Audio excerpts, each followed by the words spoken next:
Admission ಮಾಡೋ ಮುನ್ನ Haveri website ಒಳಗೆ ಬಿಲ್ಡೆಸ್ಕ್ ಅಂತ ಇರುತ್ತೆ, ಅದ್ರ ಮೇಲೆ ಕ್ಲಿಕ್ ಮಾಡ್ರಿ.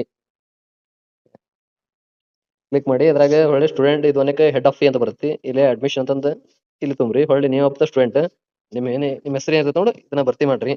ಆಮೇಲೆ ಅಡ್ರೆಸ್ ನಿಮ್ದು ಅಡ್ರೆಸ್ ಇರ್ತದೆ ನೋಡಿ, 3 ಅಡ್ರೆಸ್ ಹಾಕ್ರಿ. ಇಲ್ಲಿ ಸೆಲೆಕ್ಟ್ ಕೋರ್ಸ್ ನೀವು ಏನು ಓದಾಕಂತೀರಿ ಅದು ಹಾಕ್ರಿ. ಆ ಕೋರ್ಸ್ ನೇಮ್ ನಾವು ಓದಾಕಂತಿದ್ದು MA ಜರ್ನಲಿಸಮ್ ಅಂತ. ಪೇಮೆಂಟ್ ನೀವು ಎದಕ್ಕೆ ಪೇಮೆಂಟ್ ಮಾಡ್ತೀರಾ ಅಂತ ಹಾಕ್ರಿ. ನಮ್ದು ಇಲ್ಲೇ ಫೀಸ್ ಅಡ್ಮಿಷನ್ ಫೀಸ್ ಅಂತ ಐತಿ, ಇದನ್ನ ಹಾಕ್ತೀನಿ. ಸೆಲೆಕ್ಟ್ ಮಾಡ್ತೀನಿ. ರಿಜಿಸ್ಟ್ರೇಷನ್ ಕೋರ್ಸ್ ನಂಬರ್ ಹಾಕ್ರಿ. ಇಲ್ಲಿ ಯಾವ ಸೆಮಿಸ್ಟರ್ ಸೆಟ್ ಓದಾಕಂತೀರಿ ಅದನ್ನ ಸೆಲೆಕ್ಟ್ ಮಾಡ್ಕಿರಿ. ಇಮೇಲ್ ಅಡ್ರೆಸ್ಸು ನಿಮ್ದು ಹಾಕ್ರಿ. ರಿಮಾರ್ಕ್ಸ್ ಅಂದ್ರೆ ಆನ್ಲೈನ್ ಪೇಮೆಂಟ್ ಆಫ್ಲೈನ್ ನಿಮ್ದು ನೋಡು ಅದನ್ನ ಮಾಡ್ತೀರಿ. ನಾನು ಆನ್ಲೈನ್ ಪೇಮೆಂಟ್ ಮಾಡ್ತೀನಿ. ನೆಕ್ಸ್ಟ್ ಇಲ್ಲಿ ನೀವು ಕಾಲೇಜ್ ನೀವು ಯಾವ ಕಾಲೇಜ್ನಾಗ ಓದಾಕಂತೀರಿ ಅದನ್ನ ಸೆಲೆಕ್ಟ್ ಮಾಡ್ಕೇರಿ. ಇಲ್ಲಿ ಹಾವೇರಿ ಯೂನಿವರ್ಸಿಟಿ ಮೇನ್ ಕ್ಯಾಂಪಸ್ನಾಗ ಓದಾಕಂತಿರೋದು. ಹಾವೇರಿ ಯೂನಿವರ್ಸಿಟಿ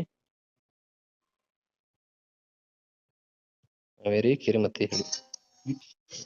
ಇದಂಗಿಂದ ಫೀಸ್ ನಾವು SC ST ಕ್ಯಾಟಗರಿ ಅಂದ್ರೆ 2365 ನಮ್ದು 2360. ಇಲ್ಲಿ ಅಗ್ರಿ ಕೊಟ್ಟು ಸೇವ್ ಮಾಡ್ರಿ.